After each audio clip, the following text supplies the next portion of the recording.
દિલ્હીની સલ્તનત ઉપર શાસન કરી રહ્યા હતા. એ અકબરના દીકરાનું નામ હતું સલીમ. એ સલીમ પોતાના સૈન્ય સાથે એકવાર નીકળી અને રાજસ્થાન તરફ કંઈક વિજય કૂચ કરવા માટે નીકળી રહ્યો હતો. સલીમ પોતાના સૈન્ય સાથે રાજસ્થાનના ખેતરોની અંદરથી પસાર થઈ રહ્યો હતો. એ સમયે બપોરનો સમય થયો હતો. સલીમ પોતે પણ ભૂખ્યો થયો હતો. સાથે સાથે જે ઘોડા ઉપર સવાર થઈને આ લોકો નીકળી રહ્યા છે, ઘણા સમયથી ઘોડાઓને કંઈ જમવાનું મળ્યું નહોતું. એટલે સલીમે સૈનિકોને આદેશ આપ્યો કે જાઓ, બાજુમાં ઘણા બધા ખેતરો છે, એ ખેતરોમાંથી ઘોડા માટે ચંદીનો ચારો કે ચણાનો ખોરાક એ કંઈક લેતા આવો.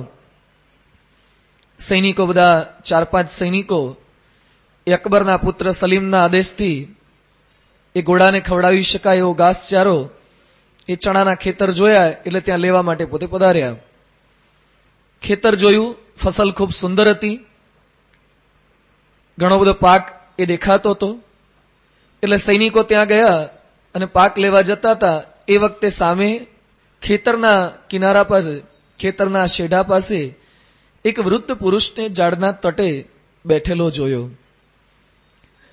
એટલે વૃદ્ધ પુરુષ તરત ત્યાં આવ્યો. એ કહે છે કે તમારે ઘાસચારો જોઈએ છે ને? એટલે કે હા જોઈએ છે. તમારે તમારા આ જે ઘોડાઓ છે ને ચંદીનો ચારો, ચણાનો ચારો ચરાવવો છે ને? હા કે એ જ જોઈએ છે. ચલો તો મારી સાથે. એ કે શા માટે? એ કે આ ખેતરમાં એટલો સારો પાક નથી, હું સારો પાક છે એ તમને બતાવું. એ કે પણ આ પાક લેવા દે ને. ના કે તમે મારી સાથે ચાલો, હું તમને સારો પાક બતાવું. એટલે સૈનિકો એની પાછળ પાછળ પોતે ઘોડે સવાર થઈને ચાલે છે. ખેડૂત આગળ ચાલતો હોય છે. 5 મિનિટ થઈ છતાં પણ ખેડૂત ઉભો રહેતો નથી. એટલે સૈનિકો કહે છે કે આપણને કંઈક હિન્દુના હાથમાં પકડાવા નથી લઈ જતો ને? ખેડૂત કે વિશ્વાસ રાખો, હું તમને ચોક્કસ યોગ્ય સ્થાને લઈ જઈશ. 5-10 મિનિટ ચલાયા પછી એક ખેતર આવ્યું અને ખેડૂત પછી એમ કહે છે કે આ ખેતરમાંથી જોઈએ એટલું લઈ જાઓ. આ ખેતરની અંદર ઘોડાઓને ચારવા હોય એટલા કલાક સુધી ચારો. એટલે પેલો શેખ સેનાપતિ હતો એ પૂછે છે કે પેલા જે ખેતર હતું એના જેવું જ આ ખેતર છે, સહેજ પણ પાકમાં ફેરફાર નથી, સરખો જ પાક છે, છતાં પણ તેમને 15 મિનિટનો ધક્કો શા માટે ખવડાવ્યો? એ વખતે રાજસ્થાનનો આધેડ વયનો 60-65 વર્ષનો આ ખેડૂત કહે છે કે પેલા જે ખેતર પાસે તમે લેવા માંગતા હતા, હું જે સ્થાને બેઠો હતો એ ખેતર મારું નહોતું. જે ખેતર મારું ન હોય એમાં તમને ચરાવવાની છૂટ હું કઈ રીતે આપી શકું? અહીંયા જે ખેતર પાસે તમને લઈને આવ્યો છું એ ખેતર મારું છે. એટલે તમારી જેટલી ઈચ્છા હોય એટલો ઘાસચારો કે ચણા એ અહીંયાથી લઈ જાઓ. પછી પેલા લોકો લઈ ગયા અને આ સમાચાર અકબરના દીકરા સલીમને આપ્યા. સલીમે આ વાત સાંભળી અને પછી પોતે બોલ્યો, આપણે ભારતને પરાસ્ત કરવાના, ભારતના માણસોને કેદી બનાવવાના, બંદી બનાવવાના પ્રયત્ન કરી રહ્યા છે. પરંતુ જે દેશના લોકો શસ્ત્રથી નહીં પરંતુ શાસ્ત્રથી સુરક્ષિત હોય, જે દેશના લોકો શાસ્ત્રની આજ્ઞાઓથી બંધાયેલા હોય, એ લોકોને શસ્ત્ર ક્યારે જીતી શકતા નથી. ભારત વર્ષનો પ્રત્યેક નાગરિક કંઈક આવા શાસ્ત્રની આજ્ઞાથી બંધાયેલો છે, સુરક્ષિત છે. એટલે દુનિયાની કોઈ તાકાત એને બાંધી શકે એમ નથી, પરાસ્ત કરી શકે એમ નથી. ભગવાનના આદેશોને ભગવાન સ્વયં જેની રક્ષામાં હોય એને કોણ પરાસ્ત કરી શકે? આવો મહિમા એ વિશ્વામિત્ર પોતે સમજી શક્યા હતા. એટલે પોતાના યજ્ઞની રક્ષા માટે રામ અને લક્ષ્મણને તેડવા માટે પોતે પધાર્યા હતા. શરૂઆતમાં દશરથે આનાકાની કરી, સ્વાર્થને લઈને, સ્નેહને લઈને, પરંતુ વશિષ્ઠ ઋષિની સમજાવટથી તેણે પોતાના બંને દીકરાઓને અર્પણ કર્યા. વિશ્વામિત્રની સાથે અયોધ્યામાંથી વિદાય લઈને રામ લક્ષ્મણ તેઓને અનુસરી રહ્યા છે. પદયાત્રાનો પ્રારંભ થયો છે. વિચાર યાત્રા, કલ્યાણ યાત્રાનો, વિદ્યા યાત્રાનો આ પ્રારંભ થયો છે. રામ લક્ષ્મણ એ વિશ્વામિત્રની પાછળ ચાલી રહ્યા છે. સરયુ નદીથી 1.5 જોજન દૂર પહોંચ્યા. એ સમયે નદીમાંથી જળ લઈ અને વિશ્વામિત્રએ રામને આચમની કરાવી, જળની અંજલિ તેઓના હાથની અંદર આપી અને પછી પોતે સંકલ્પ કર્યો. બલા અને અતિબલા 2 વિદ્યાઓના નામ છે. આપણે જે બલા ગુજરાતીમાં કહીએ છીએ એ બલા નહીં. ઘણા બોલતા હોય કે આ તો હાવ બલા જેવો છે, બલા છે, એમ બલા નહીં, પરંતુ બલા ને અતિબલા 2 વિદ્યાઓના નામ છે.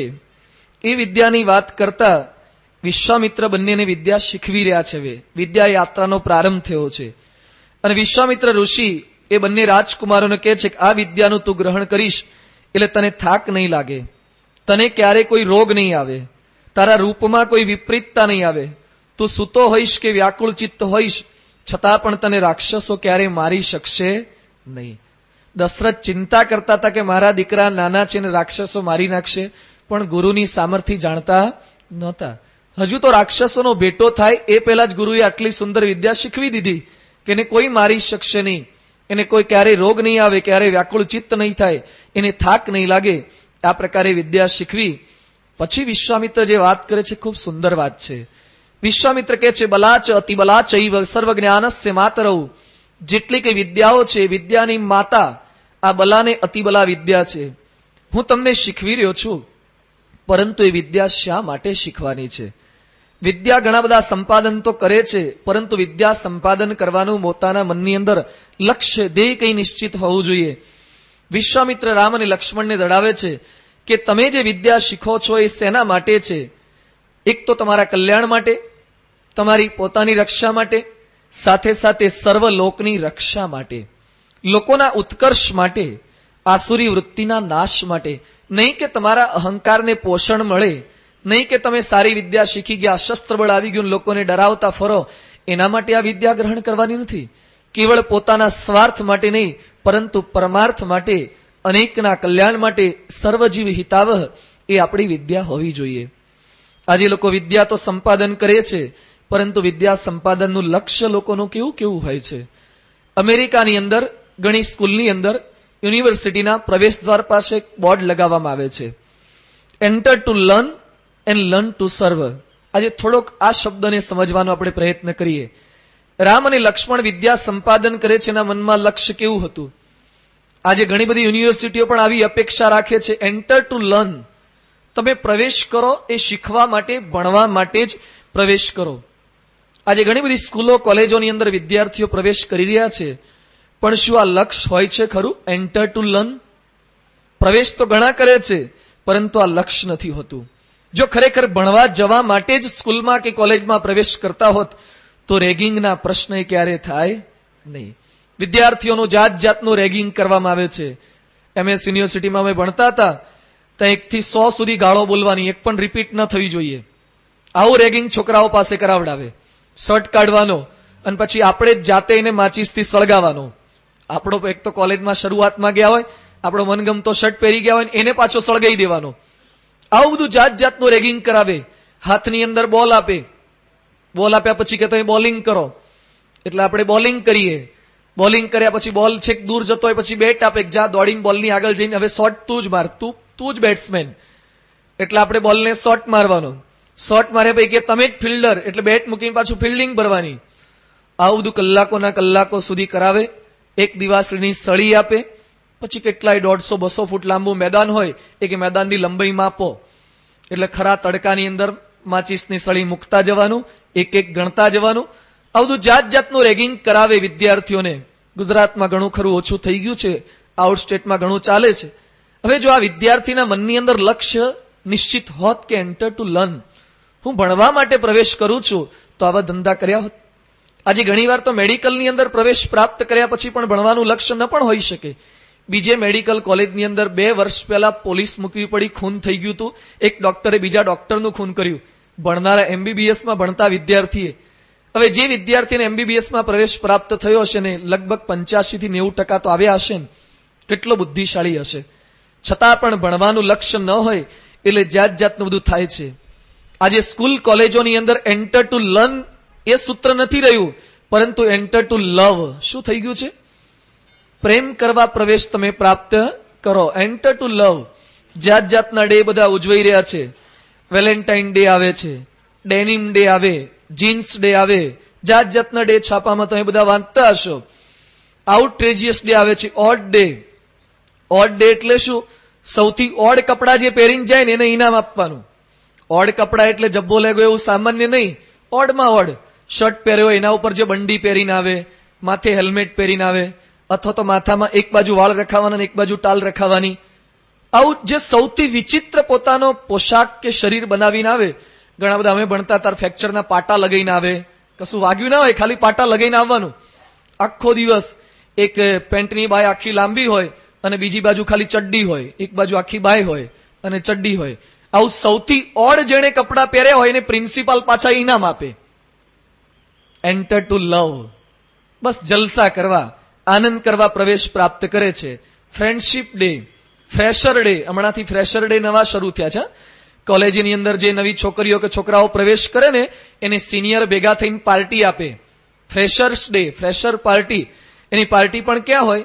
એ સામાન્ય કોલેજમાં પાર્ટી ના હોય. ગ્રાન્ડ ભગવતી, રાજપથ, કર્ણાવતી અને એના કાર્યક્રમ બધા દિવ્ય ભાસ્કર, ગુજરાત કે સંદેશમાં છપાય કે જે લોકો ભણવા આવી રહ્યા છે એ લોકોને પાર્ટીમાં જવાનું છે. હા, ભણવા આવે છે એટલે આવી બધી પાર્ટીઓ કરવાની. રાત્રે 9 વાગ્યા પછી તો પાર્ટીનો ટાઈમ હોય, 4 વાગ્યા સુધી એ છોકરા છોકરીઓ પાર્ટીમાં નાચે કૂદે. એ ભણવાની દાનત છે. એન્ટર ટુ લર્ન નથી રહ્યું, એન્ટર ટુ લવ જેવું થઈ ગયું છે. કોલેજની અંદર વ્યસન કરવાના, દુરાચારની અંદર એ રખડવાનું, આ બધી જાત જાતની પ્રવૃત્તિઓ સ્કૂલે કોલેજોમાં થાય છે. ગાંધીનગરમાં G5 પાસે સ્વામિનારાયણ હાઈસ્કૂલ આવેલી છે.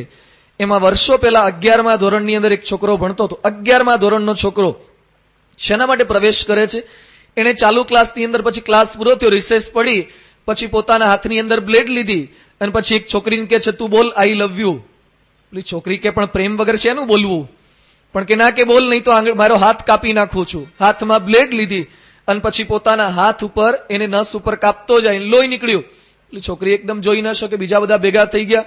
પછી એને છોકરો એકદમ લોહી લુહાણ થઈ ગયો. પછી તો પ્રિન્સિપાલ સમક્ષ ફરિયાદ પહોંચી, પણ ક્યાંથી શીખ્યો? 11મા ધોરણનો એક છોકરો એન્ટર ટુ લર્ન હોત તો આવા ધંધા કરત? એન્ટર ટુ લવ, બસ પ્રેમ કરવા જ પ્રવેશ પ્રાપ્ત કરવો છે. પછી તો માનસિક અસ્થિરતા છે એવું સાબિત કરીને સ્કૂલમાંથી કાઢી મૂક્યો એને. પરંતુ કહેવાનું શું કે આજકાલના છોકરાઓ છોકરીઓની અંદર આ જાત જાતના દૂષણે પ્રવેશ થઈ રહ્યા છે. ઘણીવાર સ્કૂલ કોલેજમાં આવતો હોય પણ મહેનત ન કરે, પુરુષાર્થ ન કરે. મહંત સ્વામી ઘણીવાર પ્રસંગ કહે છે કે છોકરાઓ, 2 છોકરાઓ વર્ષોથી એકના એક ક્લાસની અંદર રહેતા હતા. પાસ ન થાય એટલે પ્રોફેસરે એમને બોલાવ્યા. છેલ્લા કેટલાય વર્ષોથી કે તમે મારા ક્લાસની અંદર આવો છો, દર વખતે નપાસ થાવ છો, પણ આ વખતે મેં તમારા માટે સારામાં સારું મટીરિયલ બનાવ્યું છે. આટલું વાંચશો તો તમે પાસ થઈ જશો, આટલું જ વાંચી જાઓ. એ વખતે બંને છોકરા શું બોલ્યા? એ કે સાહેબ પાસ જ કોને થવું છે? અમારે પાસ જ નથી થવું. આ તો ઘરેથી મોકલે છે, અહીંયા મા બાપ બહુ સુખી છે, અહીંયા આવીને જલસા કરીએ છીએ, એના માટે જ કોલેજની અંદર પ્રવેશ પ્રાપ્ત કરીએ છીએ. મહેનત નહીં કરવાની અને પછી છેલ્લે આઈએમપી, વેરી મોસ્ટ આઈએમપી એ બધું પ્રાપ્ત કરવાનું, અથવા તો બેન્ચ ઉપર છરી લગાઈ અને પછી ભણવા બેસવાનું. ઘણી જગ્યાએ આવું બધું ચાલી રહ્યું છે. એન્ટર ટુ લર્ન ખરેખર જો મકસદ હોય તો આવું બધું ક્યારેય શક્ય ન બને. જાત જાતની સ્ટ્રાઇકો પાડે કોલેજમાં, સ્ટ્રાઇક પડે, નો મૂડ સ્ટ્રાઇક. હા, કોલેજમાં એક સ્ટ્રાઇકનું નામ છે આ, નો મૂડ સ્ટ્રાઇક. કઈ કારણ ન હોય, રજા ન હોય, જન્માષ્ટમી, રક્ષાબંધન, હોળી, ધૂળેટી નહીં, સ્ટ્રાઇક છે નહીં, અમને આજે મૂડ નથી ભણવાનો એટલે. આવી બધી પણ જાત જાતની સ્ટ્રાઇક પડે. જો ખરેખર લક્ષ્ય હોત કે એન્ટર ટુ લર્ન તો આવું બધું ક્યારેય શક્ય ન બને. રામને વિશ્વામિત્ર શીખવી રહ્યા છે, તમે મારી સાથે જે ફરી રહ્યા છો વિદ્યા સંપાદન કરવા, એક લક્ષ્ય આ હોવું જોઈએ, એન્ટર ટુ લર્ન. સાથે ફરો છો તો વિદ્યા સંપાદન કરવી છે. બીજું, ઘણીવાર વિદ્યાર્થીઓના મનની અંદર તો લક્ષ્ય નથી, પણ શિક્ષકો પણ લક્ષ્ય ચૂકી રહ્યા છે અત્યારે વર્તમાન કાળે. શિક્ષક જ્યારે સ્કૂલ કે કોલેજમાં પ્રવેશ કરે એના મનની અંદર લક્ષ્ય દ્રઢ હોવું જોઈએ, એન્ટર ટુ ટીચ. હું પ્રવેશ કરું છું સ્કૂલ કોલેજમાં એ શીખવવા માટે. આજે ટીચ શબ્દમાં થોડોક ફેરફાર થઈ ગયો છે. ઇંગ્લિશ અક્ષરો એટલા રહ્યા છે એ થોડાક આગા પાછા થઈ ગયા છે અને શિક્ષકનું લક્ષ્ય કેવું બની ગયું છે? Enter two cheat. ટીચ નહીં, એન્ટર ટુ ચીટ. આવું બધું ઘણું લક્ષ્ય એ કોઈ શિક્ષક હોય તો માફ કરજો, પણ સાંભળ્યા પછી પશ્ચાતાપ કરજો. એ શિક્ષકોની વાત કરવા માંગુ છું. આજે વર્તમાન કાળે જે શિક્ષક માટે કહેવાય છે આચાર્ય દેવો ભવ, જે આચાર્યને દેવ સમાન ગણવામાં આવતા હતા, એ આચાર્યની કિંમત અત્યારે કોડીની રહી નથી. ઘણીવાર પેલા ગામની અંદર શિક્ષક પસાર થાય, છોકરાઓ પ્રણામ કરે, સાહેબને જોઈને ગભરાઈ જાય. આજે ઘણીવાર છોકરાઓને જોઈને સાહેબ ગભરાય છે. પરિસ્થિતિ આવી બની ગઈ છે. પેલા શિક્ષક એક આદર્શ ગણાતા હતા, શિક્ષકના વર્તનમાંથી છોકરાઓ શીખી શકતા હતા. આજે ઘણીવાર તો સ્કૂલમાં છોકરાઓ કરતા શિક્ષકો જાત જાતના જીન્સ ને ઘણીવાર ફેશન પરેડમાં શિક્ષકોને બહેનો આવે છે, એવા કપડા ધારણ કરે છે, તો છોકરો આપણામાંથી શું શીખશે? જે શિક્ષકો માટે આદર અને સત્કારની ભાવના હતી એવી ઘણી વખત અત્યારે રહી નથી. ઘણા તો સ્કૂલમાં જતા જ નથી. બોગસ સ્કૂલો, હોલી ચાઇલ્ડ સ્કૂલનું કૌભાંડ અમદાવાદની અંદર બાપુનગરમાં કે ત્યાંથી પકડાયું. ડમી શિક્ષકો, 29 શિક્ષકો છેલ્લા 12-14 વર્ષથી ડમી હતા અને 9 કરોડ રૂપિયાની સરકાર પાસેથી બોગસ ગ્રાન્ટ લીધી હતી. હવે શિક્ષક જે ભણાવાયા છે એનામાં જ આવી દાનત હોય, વિદ્યાર્થીમાં શું સંસ્કાર આપી શકવાના? ઘણા જાય છે સહી કરીને પાછા આવી જાય છે, ઘણા જાય છે સહી કરીને થોડાક બેસે છે, પોતાને આવડતું નથી. આ નવો કોર્સ જાતનો બધો ગુજરાત શિક્ષણ સરકાર બધું બહાર પાડી રહી છે. ઘણા શિક્ષકોને આવડતું નથી, અઘરો પડે છે, એટલે છોકરાઓને ફ્રી લેક્ચર આપીને પછી રમવા માટે મોકલી દેશે.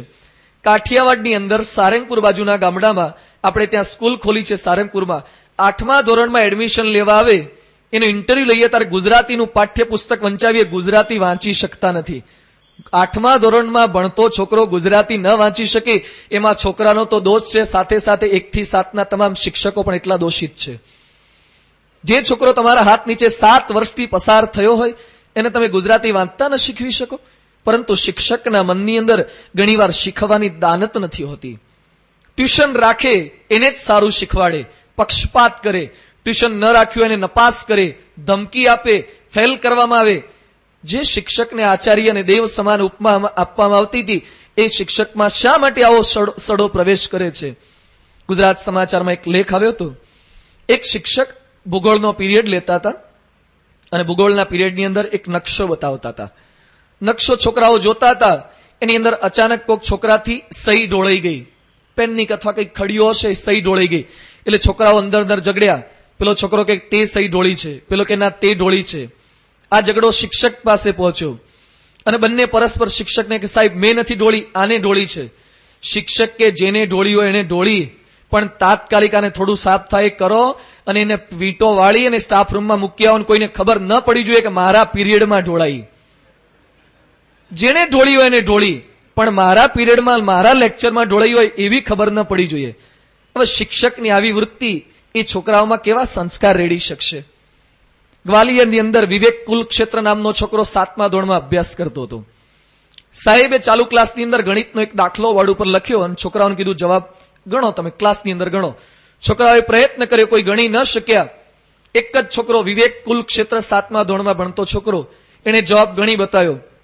અને પછી સાહેબે છોકરાને કીધું બાકીના કોઈને આવડ્યું નથી, 60ની સ્ટ્રેન્થ હતી ક્લાસની, બાકીના 59 છોકરા છોકરીઓ તું દરેકની બેન્ચ પાસે જા, દરેકના ગાલ ઉપર એક એક લાફો માર. પેલો કે પણ સાહેબ મારા મિત્રો છે, મારે શું કરવા લાફો મારો? એ કે હું કહું છું ને કે આ બધા નથી આવડ્યું એટલે દરેકને તું એક એક લાફો માર. છોકરો ના પાડે છે, ખાનદાન કુટુંબનો હતો કે સાહેબ હું લાફો નહીં મારી શકું, મને નહીં ફાવે. એ કે ના શું ફાવે, તું મારી નજીક આવ. એ છોકરાને નજીક બોલાવી અને સાહેબે જોરથી એના ગાલ ઉપર લાફો માર્યો. એ કે આ રીતે લાફો માર. આ બની ગયેલો પ્રસંગ છે ગ્વાલિયર શહેરનો 7મા ધોરણમાં ભણતો વિવેક કુલક્ષેત્ર. એ છોકરાને હવે આવડતું હશે તો એ દાખલો ગણવાનું મન થશે? સાહેબો શું શીખવી રહ્યા છે પોતાના વર્તન દ્વારા, પોતાના આચરણ દ્વારા? એક આદર્શ શિક્ષકની વાતો તો બાજુ પર રહી, ઘણીવાર રાક્ષસ કરતા પણ વિચિત્ર પ્રકૃતિ અને પ્રવૃત્તિ એ શિક્ષકો દ્વારા ચાલતી હોય છે. શાસ્ત્રોની અંદર લખ્યું છે, કવિએ લખ્યું છે કે ગુરુ કીજીએ તો ऐसे कीजिए जैसे पूनम चंद, गुरु कीजिए तो ऐसे कीजिए जैसे पूनम चंद, तेज करे और तपे नहीं उपजावे आनंद.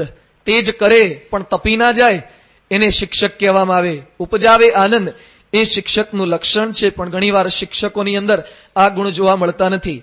એકવાર સાહેબે છોકરાઓને ક્લાસની અંદર પૂછ્યું કે જમીન ઉપર રહે, જે ભૂ ઉપર રહે એને ભૂચર કહેવાય. એવું બીજું કંઈક તમે જાણતા હોય કહો. એક છોકરાએ વાત કરી જે આકાશમાં રહે વ્યોમની અંદર એને ખેચર કહેવાય. એક છોકરો ઉભો થયો કે સાહેબ જે ટી ઉપર રહે એને ટીચર કહેવાય. શેના ઉપર રહે? જે ટી ઉપર રહે ને એને ટીચર કહેવાય. ચા ઉપર જ રહેતા હોય. આવા પણ જાત જાતના ઘણીવાર શિક્ષક હોય, એને ભણાવવા ઉપર તાન નથી હોતું, કેવળ આ જ જાતની વૃત્તિ એ જોવા મળે. આજકાલ લાંચ રૂશ્વત લેવાની અંદર કેવા મોટા મોટા પ્રિન્સિપાલો પકડી રહ્યા છે.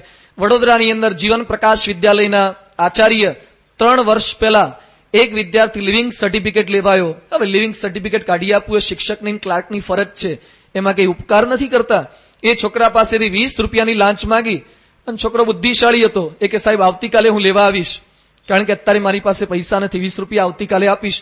અને આવતીકાલે જાય પહેલા એન્ટી કરપ્શન બ્યુરોની અંદર જાણ કરી દીધી. કે મારા સાહેબને લઈ જજો, તમને વધારે ગમે એવા છે અને તમને વધારે કામ લાગે એવા લાગે છે, સ્કૂલમાં કામના નથી રહ્યા હવે.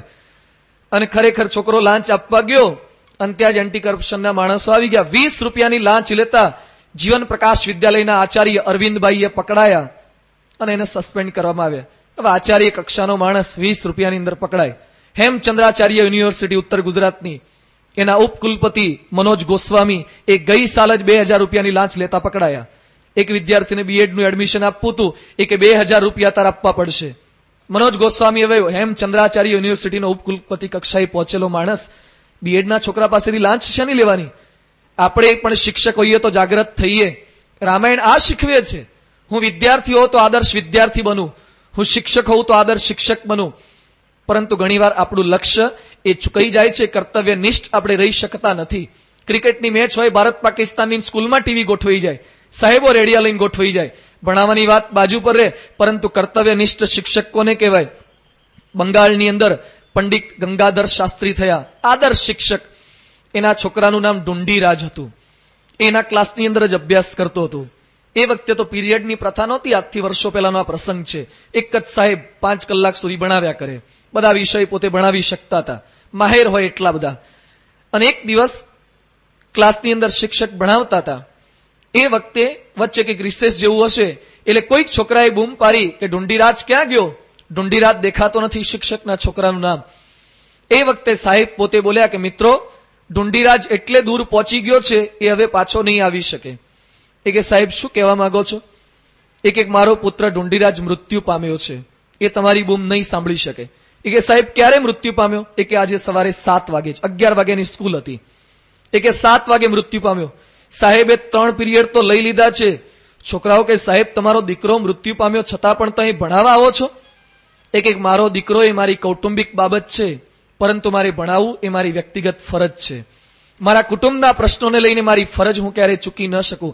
3 પીરિયડ લીધા, કોઈ છોકરાને ખ્યાલ ના આવવા દીધો કે મારો એકનો એક દીકરો ઢુંડીરાજ મૃત્યુ પામ્યો છે. આ શિક્ષકો હતા.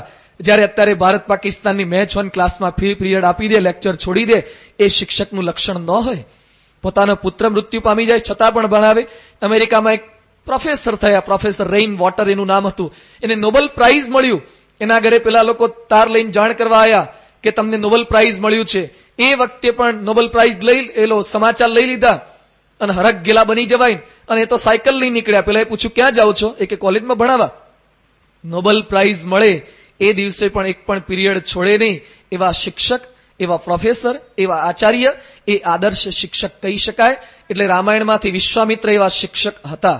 એ શીખવી રહ્યા છે રામ અને લક્ષ્મણને એ પ્રકારની વિદ્યા. હવે વિદ્યા ભણવાની, વિદ્યા સારી રીતે ભણાવવાની, પણ ભણ્યા પછી કરવાનું શું? લર્ન ટુ સર્વ. જેમ યુનિવર્સિટીમાં બોર્ડ માર્યું છે ને, ભણ્યા પછી કમાણી તો કરવાની જ છે, પરંતુ કંઈક લક્ષ્ય આવું હોવું જોઈએ, સેવા કરવા માટે ભણું છું. સ્વામી વિવેકાનંદ રામકૃષ્ણ મિશનની અંદર એક સૂત્ર લખેલું આવે છે, આત્મનો મોક્ષાર્થ જગત હિતાય છે. પોતાના આત્માના કલ્યાણ માટે અને જગતના હિત માટે એ વિદ્યા સંપાદન કરવાની છે. આજે ભણેલા શું કામ કરી રહ્યા છે? ભણ્યા પછી જે અત્યારે અસત્યની પ્રવૃત્તિઓ ચાલી રહી છે. અમદાવાદની અંદર લો કોલેજની અંદર એક પ્રોફેસર પકડાયા. પ્રોફેસરનું નામ હતું સજ્જન સંઘવી. સજ્જન સિંઘવી. થોડાક વર્ષ પહેલા જ આ પ્રસંગ બની ગયો છે, 2 વર્ષ પહેલા. નામ કેટલું સુંદર છે, સજ્જન સિંઘવી. પણ કામ કેવું કર્યું છે એમણે? એના દીકરાનું નામ સંજય સિંઘવી. એના લગ્ન દિલ્હીના એક ઉદ્યોગપતિની દીકરી સાથે ગોઠવાયા. લગ્નના રિસેપ્શનની અંદર એ સમયના ચંદ્રશેખર વડાપ્રધાન હતા, એ નિવૃત્ત થયેલા, એ પણ ત્યાં રિસેપ્શનમાં પધાર્યા. સુપ્રીમ કોર્ટના નિવૃત્ત ન્યાયાધીશ પણ પધાર્યા. મોટી મોટી હસ્તીઓ એ રિસેપ્શનમાં પધારી. છોકરીનો બાપ ખૂબ પૈસાદાર હતો. એણે પોતાના જમાઈને લાખો રૂપિયા આપ્યા છે, સાથે એક ઘડિયાળ 50,000નું તો રિસ્ટ વોચ એને આપ્યું છે. આટલું બધું દહેજમાં આપ્યું છે. એ સંજય પોતાની પત્ની લઈને અમેરિકા કમાવા ગયો. અમેરિકા ગયા પછી એને લાલસા જાગી કે મારો સસરો તો બહુ કમાય છે, એની પાસેથી થોડાક પૈસા હજુ પડાવીએ. એટલે રોજ પોતાની પત્નીને હેરાન કરે, તારા બાપને કે મને હજી વધારે દહેજ આપે. પેલી કે આટલા લાખો રૂપિયા તો આપ્યા છે, બીજું કેટલું આપવાનું, હવે તમે કમાવો ને. પણ પેલો વાત માની ન શકે, એને હેરાન પરેશાન કરે, મારે. છેવટે અમેરિકાથી એ છોકરીને કાઢી મૂકી. એ ઇન્ડિયામાં ગુજરાતની અંદર અમદાવાદની અંદર આવી. પોતાના સસરા લો કોલેજના કાયદા શાસ્ત્રના નિષ્ણાત HOD છે પોતાના ડિપાર્ટમેન્ટની અંદર. એને કીધું કે તમારો દીકરો મને આ રીતે હેરાન પરેશાન કરે છે, રાખતો નથી. એણે પેલા સસરાએ શું વાત કરી કે મારો દીકરો તને રાખવા તૈયાર ન હોય તો હું રાખું, હું હજી જુવાન જ છું. મારો દીકરો રાખવા તૈયાર ન હોય તો હું તને રાખું, મારી સાથે રહેજે. એને પણ દહેજ માટે જાત જાતનો આગ્રહ કર્યો. છોકરી હવે સહન ન કરી શકી, પોતાના બાપ પાસે ગઈ, જાણ કરી અને એના બાપે કોર્ટની અંદર કેસ કર્યો. તિહાર કોર્ટની અંદર આ જે લો કોલેજના જે એચઓડી હતા એને સસ્પેન્ડ કર્યા. એ પતિ ને પત્ની એ બંને જણા તિહાર જેલની અંદર કાયદાશાસ્ત્રના પુસ્તકો વાંચે છે. શું કરે છે? કાયદાશાસ્ત્ર લોકોને ભણાવી શકાય છે. ભણ્યા પછી શું કરવાનું? આવા ધંધા કરવાના છે. અમદાવાદની અંદર વાડજ વિસ્તારની અંદર એક ડોક્ટરનું નામ ડોક્ટર ભગુભાઈ, એનું દવાખાનું, એમડી MS સર્જન. એ ડોક્ટરે 2 કે 3 વર્ષ પહેલા પ્રસંગ બન્યો. ડોક્ટર થયેલો માણસ લર્ન ટુ સર્વ નથી, હા, લર્ન ટુ ચીટ જેવું થઈ ગયું છે સમાજને છેતરવા માટે. એને પોતાના ત્યાં પેશન્ટ આવે, એ પેશન્ટને ઓપરેશન થિયેટર કે અંદર રૂમની અંદર લઈ જાય, એના નગ્ન ફોટોગ્રાફ પાડી લે, સ્ત્રીઓના છોકરાઓના બધાના નગ્ન ફોટોગ્રાફ પાડી અને માણસ ધંધો શું કરતો તો અમેરિકા મોકલાવાના વેબસાઇટ ઉપર જે પોર્નોગ્રાફી સાઇટ આવે છે એમાં નાગા ફોટા જોઈતા હોય, ચિત્ર જોઈતા હોય, 600 નેગેટિવ મોકલાઈ. અમેરિકાના એરોડ્રામ ઉપર ચેકિંગ થયું, પકડાઈ ગયું. ક્યાંથી આવે છે? ગુજરાતમાંથી, અમદાવાદમાંથી આ ડોક્ટર પાસેથી. એ ડોક્ટર અત્યારે સાબરમતીની જેલમાં છે. ડોક્ટર થયેલો માણસ ભણ્યા પછી આ કામ કરવાના છે. બીજા એક વ્યક્તિ થોડાક સમય પહેલા સ્ટેમ્પ પેપર કૌભાંડ પકડાયું. તેલગી તો છે જ, પણ તેલગીની સાથે સામેલ ઘણા માણસો છે. શ્રીધર વગળે નામ કદાચ કોઈએ વાંચ્યું હોય તો સાંભળ્યું હશે, કુલદીપ શર્મા, આ બંને માણસો એટલા જ સંડોવાયેલા. શ્રીધર વગળે એટલે કોણ છે? મહારાષ્ટ્રીયન માણસ છે. એ શું ભણેલા છે? એ IPS ઓફિસર છે. શ્રીધર વગળે કેવળ IPS નહીં, અમદાવાદની IIM કોલેજ જેમાં લાખ વિદ્યાર્થી પરીક્ષા આપે ત્યારે માંડ 100 જણા પાસ થઈને પ્રવેશ પ્રાપ્ત કરે એવી અમદાવાદની IIM છે. એ IIM માંથી જેણે MBA કરેલું, એ MBA થયેલો માણસ, IPS થયેલો માણસ, એક દેશદ્રોહનું આખું કૌભાંડ 35,000 કરોડનું સ્ટેમ્પ પેપર કૌભાંડ હતું, એમાં સંડોવાયો. ભણ્યા પછી આ કરવાનું છે? ભણ્યા પછી પણ જાત જાતના કેવા ધંધા થઈ શકે છે. રામાયણ આપણને આ શીખવી રહ્યું છે, વિશ્વામિત્ર, કે તમે મારી પાસેથી વિદ્યા સંપાદન કરજો, પણ વિદ્યા સંપાદન કર્યા પછી આ કરવાનું છે, લર્ન ટુ સર્વ. સમાજના કલ્પો, પોતાની નોકરી તો કરો, કમાણી તો કરો, પણ સાથે સાથે અનેક લોકોને લાભ થાય, લોકોને છેતરવા માટે નહીં. ડોક્ટર થયા પછી જાત જાતના કેટલા ખોટા ઓપરેશન થાય છે. મહારાષ્ટ્રની અંદર એક નાટક ભજવાયું છે. ડોક્ટર, તમે પણ નાટક ભજવાયું. એક ડોક્ટર પોતે ઉભા થયા, એને પ્રવચન કરતા કીધું કે મને 5 મિનિટ બોલવાની તક આપો, હું એનેસ્થેસિયા આપનારો ડોક્ટર છું અને અત્યાર સુધીમાં 10,000 જેટલા ઓપરેશનમાં હું હાજર રહ્યો છું. પણ આજે હું નિષ્કપટ થઈને કહું છું કે એમાંથી મોટાભાગના 60 થી 70% ઓપરેશન ડોક્ટરોએ ખોટા કર્યા છે. પેટમાં દુખતું હોય કિડની કાઢી લીધી છે. જાત જાતના આવા ધંધા મુંબઈના ડોક્ટરોએ કર્યા છે. આજે કિડનીનો વેપાર ચાલે છે ને, એ કરનારા કોણ હશે? ડોક્ટરો જ હશે. તો આજે આપણે કંઈક એવા પ્રતિજ્ઞાબદ્ધ થઈએ, જે ક્ષેત્રની અંદર આપણે નોકરી કરતા હોઈએ, જે કંઈ વ્યવસાય કરતા હોઈએ, આપણે કેવળ આવા સ્વાર્થ માટે સમાજને અહિત ન પહોંચાડીએ, સમાજના દ્રોહ કરવાનું કે કામ ન કરીએ. તાલીમ કંઈક આવી હોવી જોઈએ. વિશ્વામિત્ર આવી તાલીમ પોતે આપી રહ્યા છે. આજે વિશ્વવંદનીય સંતવર્ય પ્રમુખ સ્વામી મહારાજ એ પોતાના સંતોને આવી તાલીમ આપી રહ્યા છે. જેમ યુનિવર્સિટીનો મંત્ર હતો ને, enter to learn and learn to સર્વ, આવી એક યુનિવર્સિટી પ્રમુખ સ્વામી મહારાજે સારંગપુરમાં ખોલી ન કરતા હોય, ન મળી સાધુ થઈ ગયા. પરંતુ પ્રમુખ સ્વામીની સંસ્થામાં કંઈક જુદું છે. આપણી માન્યતાઓ બધી ખોટી પડે, ભસ્મીભૂત થઈ જાય એવો સમાજ સ્વામીજી તૈયાર કરી રહ્યા છે. સારંગપુરની અંદર નાલંદા તક્ષશિલા વિદ્યાપીઠની વાતો તમે જે સાંભળી છે, એના કરતા પણ સુંદર વિદ્યાપીઠની સ્થાપના સ્વામીજીએ 30 વર્ષ પહેલા કરી છે. એની અંદર સાધક પ્રવેશ કરે અને સંત થાય. 6 વર્ષનો અમારો તાલીમ કોર્સ છે. કેવળ ભગવા કપડા પહેરીને એને સંત નથી બનાવી રહેતા, એને 4 ભાષાઓ શીખવામાં આવે છે, ગુજરાતી, હિન્દી, અંગ્રેજી ને સંસ્કૃત. એને સ્વામિનારાયણ સંપ્રદાયના તમામ ધર્મગ્રંથો ભણાવવામાં આવે છે. એને તમામ વિશ્વના ધર્મગ્રંથો શીખવામાં આવે છે, રામાયણ, મહાભારત, વેદ, ઉપનિષદ, ગીતા, ભાગવત. કારણ કે ભગવાન સ્વામિનારાયણનો સિદ્ધાંત હતો, ફાઇન ઇઝ માઇન, સારું તે મારું. જગતમાં જેટલા કંઈ ધર્મની અંદર જે કંઈ સારું છે એ બધું આપણે અપનાવી શકીએ, શીખી શકીએ ક્યારેક સમય મળે. અને આપ જો ભૂલા પડો, વીરપુર જલારામ જતા કે બગદાણા જતા કે સારંગપુર કષ્ટભંજન દેવ આવો તો 5 મિનિટનો જ રસ્તો છે અમારા સામે આ મંદિરનો. અક્ષર પુરુષોત્તમ મંદિરની અંદર પ્રમુખ સ્વામીએ શિવ વિદ્યાપીઠની સ્થાપના કરી છે. એકવાર મુલાકાત લેજો. હિન્દુ સંસ્કૃતિની ખરી અસ્મિતા મનમાં જાગૃત થશે. આજે સમાજની અંદર ક્યાંય હિન્દુ ધર્મને જાગૃત રાખી શકે એવા પ્રોફેસરોનું નિર્માણ થતું હોય તો સારંગપુરની અંદર પ્રમુખ સ્વામી મહારાજ પ્રોફેસરોનું નિર્માણ કરી રહ્યા છે. અત્યારે સમાજને જાગૃત રાખી શકે એવા બીજા કોઈ રહ્યા નથી. સ્વામીજી એવા સંતોનું નિર્માણ કરી રહ્યા છે. સંતો એવી વિદ્યા સંપાદિત ત્યાં કરે છે, પોતાની કમાણી માટે નહીં, સમાજના હિત માટે. 6-7 વર્ષ ત્યાં ભણવાનું, એન્ટર ટુ લર્ન. હવે શું કરવાનું? લર્ન ટુ સર્વ. અમે જે કંઈ ભણ્યા છે એ કંઈક નોકરી મેળવવા ભણતા નથી. એન્જિનિયર થઈને તો ઘણા આયા છે, ધારે તો તારે 15-20 હજાર ઘણું કમાઈ શકે છે. અરે એન્જિનિયર થઈને નોકરી ના કરે ને હીરાની પેલી ફેક્ટરી નાખી દે ને ઘંટી નાખે તો એ 700 જણા તો બી વિજયને પણ પાડી દે એવા બધા તૈયાર થઈ શકે. પરંતુ સ્વામીજી આ ધંધો નથી કરવા માંગતા. સ્વામીજી સમાજના કલ્યાણ માટે એ પોતાના સંતોને જોડે છે. સમાજની અંદર આ સંતો ફરે છે. કયો સ્વાર્થ છે? સમાજની અંદર ફરવાનું અને લર્ન ટુ સર્વ, સમાજની સેવા કરવાની. ભુજમાં ભૂકંપ આવે ત્યારે આ સંતો પહોંચી જાય છે. સમાજની અંદર કઈ આપત્તિ આવે ત્યારે આ સંતો પહોંચી જાય છે. સ્વામીજીએ જે શીખવ્યું છે એ સમાજના કલ્યાણ માટે શીખવ્યું છે. અહીંયા વિશ્વામિત્ર રામ અને લક્ષ્મણને એવી વિદ્યા આપી રહ્યા છે કે તમે કેવળ તમારા સ્વાર્થ માટે નહીં, પરંતુ અસુરોના સહાર માટે, સમાજના હિત માટે એવી વિદ્યા સંપાદિત કરજો.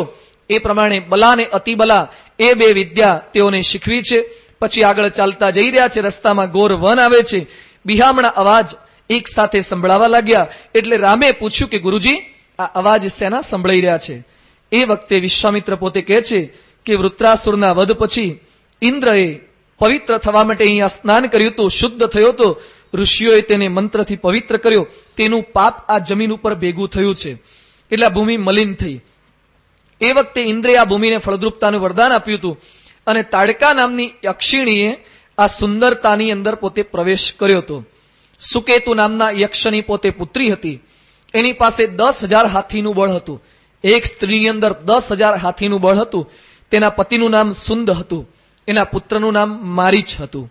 એ સુંદ એ અગત્યના શાપથી પોતે મૃત્યુ પામ્યા. એટલે આ તાડકાએ પોતે સંકલ્પ કર્યો કે અગત્ય ઋષિને મારે મારી નાખવા છે. ઋષિને મારવા માટે પોતે દોડી. એ વખતે ઋષિ પોતે શાપ આપે છે કે જા, તું યક્ષિણીમાંથી રાક્ષસી બની જા. અને એ તાડકા એ સમયે પોતે રાક્ષસી બની. રાક્ષસી બન્યા પછી એ આ સુંદર વનની અંદર પોતે રહે છે. વનની અંદર જે કંઈ ફળ ફળાદી હોય એ બધાનો નાશ કરી રહી છે અને લોકોને મારી નાખે છે. એનો દીકરો જ મારા યજ્ઞની અંદર વિઘ્ન નાખે છે. એના દીકરાને તો મારવાનો છે, પણ પેલા એની માતાને તું મારી નાખ. યજ્ઞની અંદર વિઘ્ન કરી રહી છે, તું તાડકાને મારી નાખજે. સ્ત્રી છે એટલે ન મરાય એવો રામ તું મનની અંદર સંકલ્પ ન કરતો. વાલ્મીકી મુનિ પોતે લખે છે, નૃશંસમ અનૃશંસમ વા પ્રજારક્ષણ કારણાત પાતકમ વા સદોષમ વા કર્તવ્યમ રક્ષતા સદા રાજ્યભાર નિયુક્તાનામ એષ ધર્મ સનાતન. હે રામ, આ સ્ત્રી છે ને ન મરાય એવી સેજ પણ દયા તું ન કરતો. રાજ્ય કારભારની અંદર જે માણસ નિયુક્ત થયો, જેને જવાબદારી સંભાળી, એને પછી આ પ્રકારની દયા રાખી ન શકાય. એને પક્ષપાત ન રાખી શકાય. અધર્મને પોષણ ન આપી શકાય. જે રાજ્ય સત્તા ઉપર છે એને અધર્મનો સંહાર કરવાનો છે. રામાયણ આ રાજનેતાઓને પણ શીખવી રહ્યો છે કે બહાર જાહેરાત આપવાની અને પછી રાજના જે ચોર હોય એ ચોરને પોષણ આપવાનું રાજનેતાઓનું કામ નથી. ઘણીવાર રથયાત્રામાં ધમાલ કરાવનારા રાજનેતાઓ જ હોય છે અને પછી મોકલનારા, પોલીસ મોકલનારા પણ એ જ હોય છે. સળગાવનારા એ જ ને લાઈ બંબો મોકલનારા પણ એ જ. ઘણીવાર પરિસ્થિતિ આવી હોય છે. એટલે અહીંયા રાજનેતાઓને પણ રામાયણ શિક્ષા આપી રહ્યું છે કે રાજ્ય બાર નિયુક્તાનામ એષ ધર્મ સનાતન. જે રાજપદે બિરાજમાન છે એને ક્યારે અધર્મને, આ ગુંડાકીય પ્રવૃત્તિને પોષણ સહેજ પણ ન આપવું. એને નાથી દેવાની, અધર્મનો ઉચ્છેદ કરવાનો અને ધર્મને પોષણ આપવાનું. રામ પ્રતિજ્ઞા કરે છે. પેલી તાડકા નજીક આવતી હોય છે, પરંતુ રામને હજી થોડી થોડી મનની અંદર દયા રહ્યા કરે છે. રામે વિચાર કર્યો એની ગતિનો, એના બળનો નાશ કરું. રામે હુંકારો કર્યો. તાડકા દોડતી દોડતી પોતે આવી. રામ સહેજ પણ ડરતા નથી. તાડકાએ પોતાની રાક્ષસી શક્તિના આધારે ધૂળ ઉડાડી, ધુમ્મસ છવાઈ ગયું, પથ્થરોનો વરસાદ થવા લાગ્યો છે. રામે પોતાના બાણ દ્વારા એના હાથ કાપી નાખે, એનું નાક ઉડાવી દીધું, એના કાન કાપી નાખ્યા. છતાં પણ રામ એની છાતીમાં બાણ મારતા નથી. એ વખતે વિશ્વામિત્ર એકદમ ગુસ્સે થઈ ગયા. વિશ્વામિત્ર કહે છે, રામ તું દયા ન કર. આ અધર્મિણી છે, અધર્મનું પોષણ કરનારી છે, અધર્મને પોતે પ્રેરણા આપનારી છે. એટલે એના ઉપર સહેજ પણ દયા ન હોય. એને તું મારી નાખ. જેમ જેમ સંધ્યા સમય થશે એમ અસુરોનું બળ વધશે.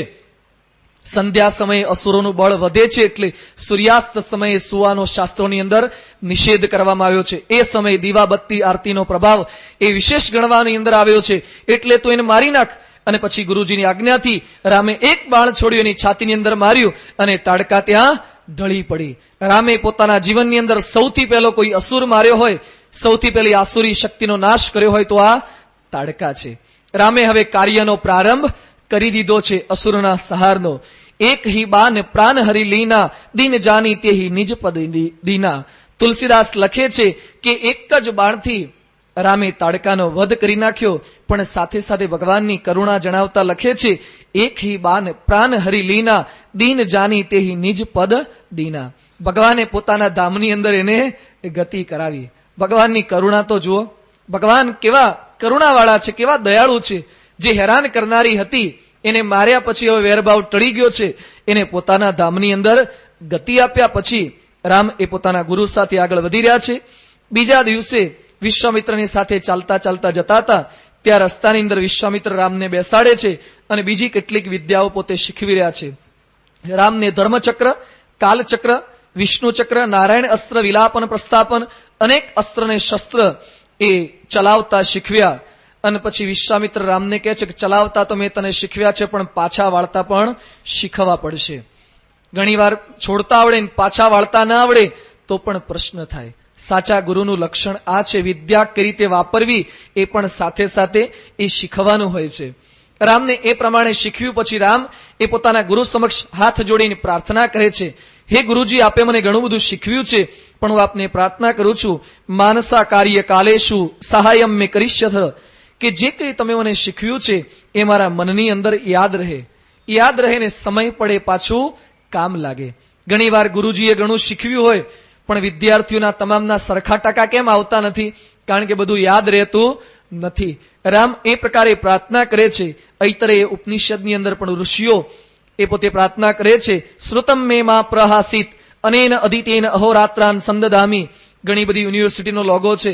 બનારસ યુનિવર્સિટીમાં કંઈક આવું સૂત્ર છે, શ્રુતમ મે ગોપાય, કહેતા કે હું જે કંઈ સાંભળું એનું તમે રક્ષણ કરો. કહેતા કે જ્ઞાન એ મારા મનની અંદર અખંડ રહે. આવું શા માટે કહેવું પડે છે? કારણ કે અંગ્રેજીમાં એક ચિંતકે લખ્યું છે, યુ હિયર યુ ફોરગેટ. જે કંઈ સાંભળશો એ ઘણી વખત ભૂલી જવાશે જો પ્રયત્ન નહીં કરો તો. આજે કથા આપણે ઘણી બધી સાંભળીએ છીએ, પણ શું આવ્યું કથામાં એ ઘણી વખત બધું આપણે યાદ રાખી શકતા નથી. પણ કંઈક પ્રયત્ન કરવાનો આદર્શ શ્રોતાનું આ લક્ષણ છે. અષ્ટાવક્ર ઋષિ પોતે કથા કરતા, ઘણા બધા ઋષિઓ પણ કથા સાંભળવા આવતા, પણ જ્યાં સુધી જનક રાજા ન આવે ત્યાં સુધી કથા વાર્તાનો પ્રારંભ એ કરે નહીં. એટલે ઋષિઓએ અષ્ટાવક્ર ઋષિને વિનંતી કરી કે અમે બધા તો ત્યાગી છીએ, અમે સંન્યાસી છીએ, અમારી પ્રતીક્ષા તમે કરતા નથી, અમે બધા તો આવી ગયા, છતાં પણ કથા વાર્તાનો પ્રારંભ કેમ કરતા નથી? જનકની શા માટે ગૃહસ્થ છે છતાં પણ એ આવે પછી જ કથા વાર્તાનો પ્રારંભ કેમ કરો છો? એ વખતે જનક આવ્યા પછી હું તમને સમાધાન આપીશ એવું અષ્ટાવક્ર પોતે કહે છે. અને પછી જનક પધાર્યા. પછી અષ્ટાવક્ર ઋષિએ જનકને પ્રશ્ન પૂછ્યો કે જનક, કથા બધી યાદ રહે છે ને? હું તમને પૂછું, કયા દિવસની પૂછું? એ વખતે જનક કહે છે કે ગુરુજી, ગઈકાલની પૂછવી છે, 5 દિવસ પહેલાની પૂછવી છે, 1 મહિના પહેલાની પૂછવી છે?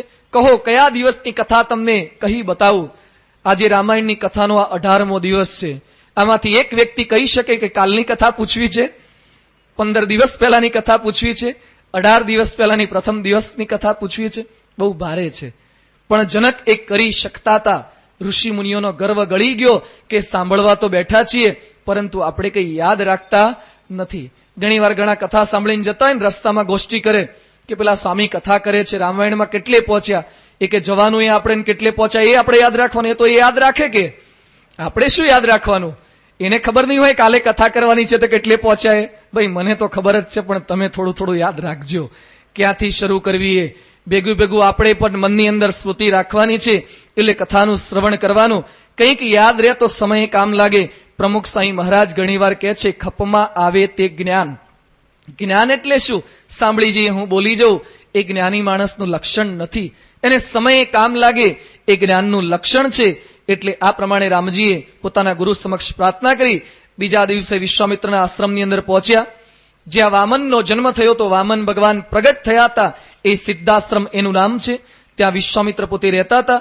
રામે ગુરુને યજ્ઞ દીક્ષા લેવા માટે વાત કરી. ગુરુજી, યજ્ઞ દીક્ષા તમે ગ્રહણ કરી લો, ક્રોધ કરવાનું હવે કોઈ નિમિત્ત નથી. દીક્ષા ગ્રહણ કરી લીધી છે. વિશ્વામિત્રએ મૌન ગ્રહણ કર્યું છે.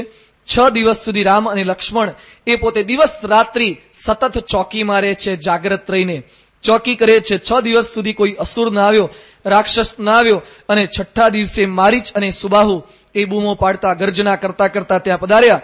અને યજ્ઞ જ્યાં ચાલુ હતો, યજ્ઞ વેદીની અંદર લોહી નાખ્યું, માંસ નાખ્યું, હાડકા નાખ્યા. હવનમાં હાડકા નાખી યજ્ઞને ભ્રષ્ટ કરવાનો પ્રયત્ન કર્યો. વિશ્વામિત્રે આ જોયું અને તરત જ રામને આદેશ આપે છે, રામ જોઈ લે, આ અસુરો આવી ગયા છે, મારા યજ્ઞને ભ્રષ્ટ કરવાના પ્રયત્નો કરી રહ્યા છે. રામે આ દ્રશ્ય જોયું અને તરત જ પોતાના એક બાણથી જે મારીચ અને સુબાહુ હતા એમાંથી સુબાહુને તો ત્યાં ને ત્યાં બાણ દ્વારા મારી નાખ્યો. હવે મારીચનો વારો હતો. મારીચને મારવો તો એટલે રામ ભગવાને બાણની આગળ જે અણી આવે એ અણીનો ભાગ તોડી નાખ્યો કે બુઠ્ઠું કરી નાખ્યું. ફણા વગરનું બાણ એ પેલા મારીચને માર્યું. આપણને પ્રશ્ન થાય કે સુબાહુને મારી નાખ્યો અને મારીચને કેમ મારતા નથી? એવું બાણ છોડી એને 100 યોજન દૂર ક્યાંક મોકલી દીધો, પણ મારીચની હત્યા ન કરી, મારીચનો સંહાર ન કર્યો.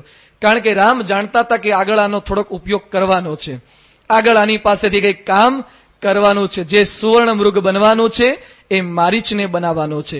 એટલે મારીચની હત્યા એ રામ અત્યારે કરી નાખતા નથી. આ પ્રમાણે રાક્ષસો થકી ઋષિના યજ્ઞની રક્ષા કરી. પૂર્ણાહુતિ થઈ.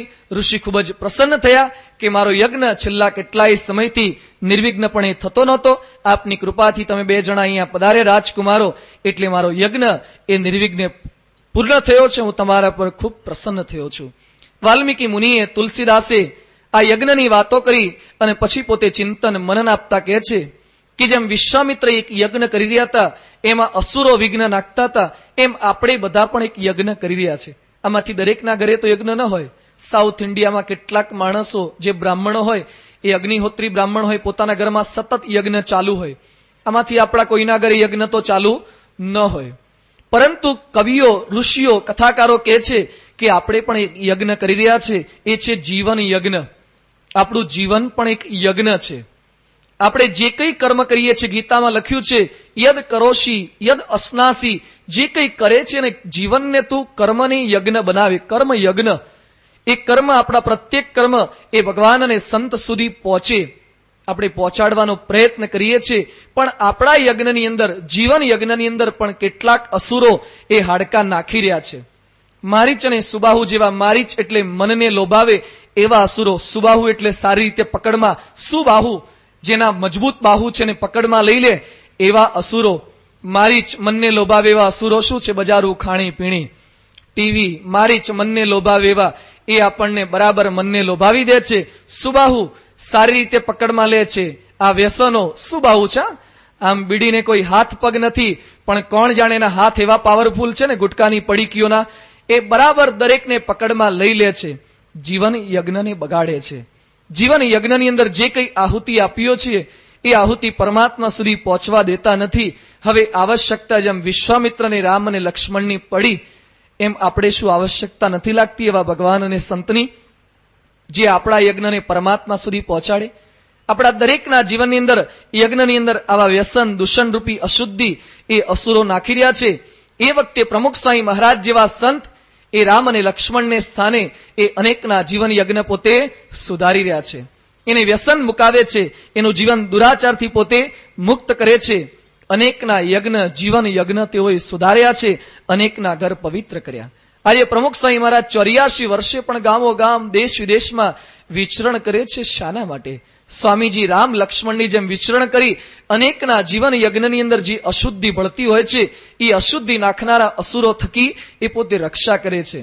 આજે પ્રમુખ સ્વામી મહારાજ તો પોતે ફરી રહ્યા છે, સાથે સાથે સ્વામીજી પોતાના સંતોને પણ ફરાવી રહ્યા છે.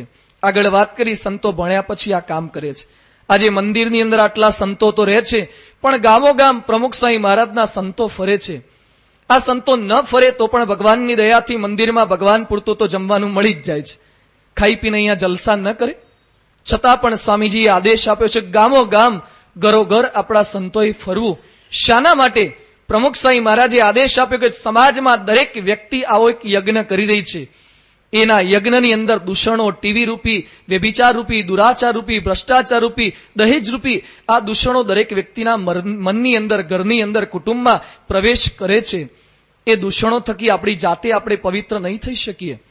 વિશ્વામિત્રને તો ખબર હતી કે મારા યજ્ઞની અંદર દૂષણ નાખનારું કોઈ છે, જ્યારે ઘણીવાર આપણને ખબર નથી હોતી કે મારા યજ્ઞમાં દૂષણ કોણ નાખી રહ્યું છે. જ્યારે આવા સંતો આપણને જાણ કરે છે કે આપણા યજ્ઞની અંદર આવા અસુરોએ દૂષણ નાખે છે. એટલે પ્રમુખ સ્વામી મહારાજના સંતો ગામો ગામ, ઘરોઘર એ પધરામણી કરે છે. આ સંતોને આપણા ઘરે પધારીને, આપણા ઘરે બેસીને કંઈ બીજો સ્વાર્થ નથી, પરંતુ આપણા યજ્ઞની અંદર જે કંઈ અશુદ્ધિ પ્રવેશ કરી ગઈ હોય એ અશુદ્ધિનો નાશ કરવો છે. આપણે જ્યાં પહોંચ્યા છીએ ત્યાંથી ઉર્ધ્વ ગતિ એ આપણને કરાવી છે. આપણા મનના પ્રશ્નો હોય, આપણા આધ્યાત્મિક પ્રશ્નો હોય, આપણા કંઈ કૌટુંબિક પ્રશ્નો હોય, એ સંતો યથાર્થ સમાધાન આપે છે. આ લોકના માણસો, આપણા સગાવાલા, ઘણીવાર કહેવાતા સગા હોય છે, ઘણીવાર આપણા પ્રશ્નોને વધારી આપનારા પણ એ જ હોય છે. આપણા દીકરા દીકરીના લગ્ન થતા હોય, ઘણીવાર સંબંધ તોડાવનારા પણ એ જ હોય છે. જ્યારે આ સંતોને આપણી પાસેથી કોઈ બીજો સ્વાર્થ નથી. આપણા ઘરે પધારીને, આપણા જીવન યજ્ઞની અંદર પધારીને આપણા યજ્ઞને પવિત્ર કરવો એ જ તેઓનું નિશાન છે. જેમ ભારત અને પાકિસ્તાનની વચ્ચે યુદ્ધ ન થાય અથવા તો પાકિસ્તાનના માણસો આપણામાં પ્રવેશી ન જાય, એના માટે ભારત પાસે 14 લાખનું સૈન્ય છે, 14 લાખ મિલિટરીના જવાનો છે. એ જવાનો એ બોર્ડરો સાચવે છે કે મુસલમાનો, નક્સલવાદી, આતંકવાદી પ્રવેશ ન કરી જાય એના માટે. પરંતુ એ આતંકવાદી પ્રવેશ કરીને બગાડે એના કરતા સમાજની અંદર હરતા ફરતા ગુટકા, બીડી, તમાકુ રૂપી આતંકવાદીએ ઘણું બગાડ્યું છે. એ મિલિટરીના જવાનો એ શુદ્ધિનું કામ નહીં કરી શકે. એ કામ પ્રમુખ સ્વામી મહારાજના સંતો સંભાળી રહ્યા છે. એ સમાજમાં ફરતા એ પહેરગીરો છે, એ રક્ષકો છે. ભારત પાકિસ્તાન સાથેના 4 યુદ્ધ થયા, એમાં અત્યાર સુધી 1,20,000, બહુ તો 2 લાખ માણસો મર્યા છે. જ્યારે દારૂ, તમાકુ, ગુટકા દર વર્ષે 8 લાખ માણસો મારે છે. મારો તમારો દુશ્મન એ મુશરફ છે કે ગુટકા, બીડી, તમાકુ છે? દુશ્મન એ છે. ઘણીવાર આપણને ખબર નથી. એટલે આવા સંતો એ પોતે ફરી ફરી આપણને શત્રુની મોહજાળમાંથી, એના સકંજામાંથી મુક્ત બનાવે છે. બીજું, આ સંતો એ સંસાર સરોવરની માછલીઓ છે. જેમ સરોવરની અંદર જે સરોવરમાં માછલી હોય એ સરોવર ક્યારેય અશુદ્ધ ન રહે. માછલી એ સરોવરની તમામ અશુદ્ધિ પોતે ગ્રહણ કરી જાય છે અને પછી એ સરોવરને શુદ્ધ કરે છે. એમ સંતો એ સંસાર સાગરની અંદર સતત ફરતા રહી અને એ પોતે સંસારમાં જે કંઈ અશુદ્ધિ આવી હોય એ અશુદ્ધિ થકી સમાજને પોતે બચાવે છે. એટલે જેમ વિશ્વામિત્રનો જીવન યજ્ઞ સુધરી શક્યો, એમ આપણા યજ્ઞને પણ સુધારવો હોય તો આવા સંતના સાનિધ્યમાં, આવા સંતને આમંત્રણ આપીને કંઈક આપણા યજ્ઞને સુધારવાનો આપણે પણ પ્રયત્ન કરી શકીએ. કારણ કે આપણા હિન્દુની પવિત્ર એ સંસ્કૃતિ છે. રામ અને લક્ષ્મણ જીવન યજ્ઞની વાતો પોતાના ચરિત્ર દ્વારા આપણને શીખવીને વિશ્વામિત્ર સાથે આગળ નીકળી રહ્યા છે. રાત્રે આરામ કર્યો, સવારે ઉઠી અને બંને ભાઈ પોતાના ગુરુ પાસે ગયા અને વિશ્વામિત્રના ચરણોની અંદર પોતે પ્રણામ કર્યા. અને પછી પ્રણામ કરતા કહે છે, ઇમોસ્મ મુનિ શાર્દુલ કિંગ કરો સમ ઉપાગતૌ આજ્ઞાપયે મુનિ શ્રેષ્ઠ શાસનમ કરવાવ કિમ. રામ અને લક્ષ્મણ પોતે રાજકુમાર છે. આમ જોવા જઈએ તો સાક્ષાત ભગવાન છે, છતાં પણ ગુરુના ચરણોની અંદર જઈને પ્રાર્થના કરી અને પછી માગણી શું કરે છે? અમે કિંકર છીએ, અમે આપના સેવક છીએ, અમે આપની સમક્ષ હાથ જોડીને હાજર છીએ. બોલો શી આજ્ઞા છે? આદર્શ શિષ્યના પણ ચરિત્ર કેવું હોવું જોઈએ, રામ પોતાના જીવન દ્વારા આપણને શીખવી રહ્યા છે. ઘણીવાર તો ઘણા શિષ્યોને ગુરુએ હોદવા જવું પડે, ઘણાને જગાડવા જવું પડે. હાલો ભેગા લીધા છે, એના માટે લીધા છે. રામ અને લક્ષ્મણને આના માટે લીધા છે. પણ રામ, લક્ષ્મણ એવા ગુણિયલ પોતે શિષ્ય બન્યા છે. ગુરુ પાસે જઈ અને પોતે પ્રાર્થના કરે છે, બોલો તમારું કયું કામ કરવું છે? ઘણા ચેલા હોય, પણ કેવા ચેલા હોય? ચેલા તુમારા લેકિન કહ્યા નહીં કરુંગા. ચેલો તમારો, પણ કયું તમારું મન ધાર્યું જ કરીશ. એકવાર એક ગુરુ અને શિષ્ય પોતે રહેતા હતા એક સામાન્ય કુટીરમાં. રાત્રે સુવાની તૈયારી કરતા હતા. ફાનસ પ્રગટાયેલું હતું. ગુરુએ શિષ્યને કીધું કે ચેલા, આ પેલું ફાનસ બંધ કરી દે, અજવાળું બહુ આવે છે. એ વખતે ચેલો બહુ બુદ્ધિશાળી હતો, આપણા જેવો કંઈક હશે. એ કે ગુરુજી આંખો બંધ કરી દો ને એટલે ફાનસ એની જાતે બંધ થઈ જશે. એ કે આંખો બંધ કરી દો, અજવાળું નહીં આવે તમારી આંખની અંદર. ગુરુએ વિચાર કર્યો કે ખરો મળ્યો લાગે છે, પણ આને ઉભો તો કરવો જ છે. એટલે ગુરુજીએ બીજી આજ્ઞા કરી કે ચેલા જોતો ખરો બહાર વરસાદ વરસે છે કે નહીં. પણ ચેલો પણ એનાથી પણ વેચ ચડ્યો હતો. ચેલો શું બોલ્યો કે ગુરુજી, એ પણ પથારીમાં પડ્યો તો, ઉભા થવાની આળસ આવતી હતી. એ કે ગુરુજી, હમણાં જ બહારથી એક બિલાડી આવી છે અને બિલાડીના શરીર ઉપર હાથ ફેરવી લો એટલે ખબર પડી જશે બહાર વરસાદ પડ્યો છે કે નહીં. વરસાદ પડ્યો હશે તો ભીની થઈ હશે એટલે ખબર પડી જવી જોઈએ. ગુરુજી કે કોઈ રીતે આ તો ઉભો થતો જ નથી, પણ એને હવે ઉભો કરવો જ છે. અને પેલી જે કુટીરને જે કઈ સામાન્ય પેલું લાકડાનો દરવાજે જેવું હોય એ બંધ કરવાનું બાકી હતું. પવન આવતો તો, પવન ગુરુજીથી સહન નહોતો થતો એટલે ગુરુજીએ મનમાં વિચાર કર્યો કે આને છે ને પેલું દરવાજો બંધ કરવાનું કહીએ. એમાં તો કઈ આંખ બંધ કરવાથી કઈ એ શક્ય બને નહીં, એને ઉભો કરવો જ છે. એટલે ગુરુજીએ કીધું કે આ પેલું આપણું બારણું દરવાજો જરા બંધ કરી આવ ને. ચેલો શું બોલ્યો? ગુરુજી 2 કામ મહિને કીએ, 1 કામ આપ કરો. 2 કામ મેં કર્યા તમારા માટે, હવે 1 કામ તો તમે કરો. આવા ચેલા ઘણીવાર મળે, પણ રામ અને લક્ષ્મણ એ આદર્શ શિષ્ય હતા. વિશ્વામિત્ર પાસે જઈને પ્રાર્થના કરે છે કે બોલો ગુરુજી, તમારી કઈ આજ્ઞા એ મારે પાળવાની છે. એ પ્રમાણે ગુરુજીના ચરણોની અંદર પોતે વંદન કરે છે. વિશ્વામિત્ર પણ ખૂબ પ્રસન્ન થાય છે. આવા શિષ્ય મળે એટલે ગુરુ પ્રસન્ન થાય. પછી આગળ નીકળતા હોય છે. એ વખતે વિશ્વામિત્ર પોતે કહે છે, મૈથિલસ્ય નરશ્રેષ્ઠ જનકસ્ય ભવિષ્યતિ યજ્ઞ પરમ ધર્મિષ્ઠસ્ય તત્ર યાસ્યામહે વયમ. જનક એ ધનુષ્ય યજ્ઞનો પ્રારંભ કરી રહ્યા છે. એ યજ્ઞની અંદર આપણે જવું છે. યજ્ઞની અંદર જવાના હતા ત્યાં રસ્તામાં એક નદી જોઈ. એ નદી જોયા પછી રામ એ વિશ્વામિત્રને પ્રશ્ન પૂછે છે, ભગવત સ્ત્રોતુમ ઈચ્છામિ ગંગામ ત્રિપથગામ નદીમ ત્રૈલોક્યમ કથમાક્રમ્ય ગતા નદ નદીમ પતિમ. હે ગુરુજી, આ નદી પૃથ્વી પર કઈ રીતે આવી એ ગંગાના અવતરણની કથા હું તમારી પાસે સાંભળવા માંગુ છું. એટલે વિશ્વામિત્ર એ ગંગાના અવતરણની સંક્ષિપ્તની અંદર કથા સંભળાવે છે. કે છે રામ, તારા રઘુવંશની અંદર તારા કુળની અંદર જ અસિત કરીને એક રાજા થઈ ગયો. એ અસિત રાજા પોતે હારી ગયો એટલે વનની અંદર ચાલી ગયો. એ મૃત્યુ પામી ગયો, પણ એને 2 પત્ની હતી. એ બંને પત્ની ગર્ભવતી થઈ. એમાં એક પત્નીએ ઈર્ષાથી બીજી પત્નીને ઝેર આપ્યું. પેલી પણ કેમ ગર્ભવતી થઈ? એને દીકરો થશે તો એનો દીકરો રાજકુમાર બની જશે. આવી કંઈક ઈર્ષા ભાવનાથી એને ઝેર ખવડાવી દીધું. જેવી પેલી સ્ત્રીને ખબર પડી કે મારા ગર્ભની અંદર તો ઝેર પ્રસરી રહ્યું છે એટલે પોતે રડવા લાગી. ચ્યવન ઋષિ ફરતા ફરતા ત્યાં પોતે પધાર્યા.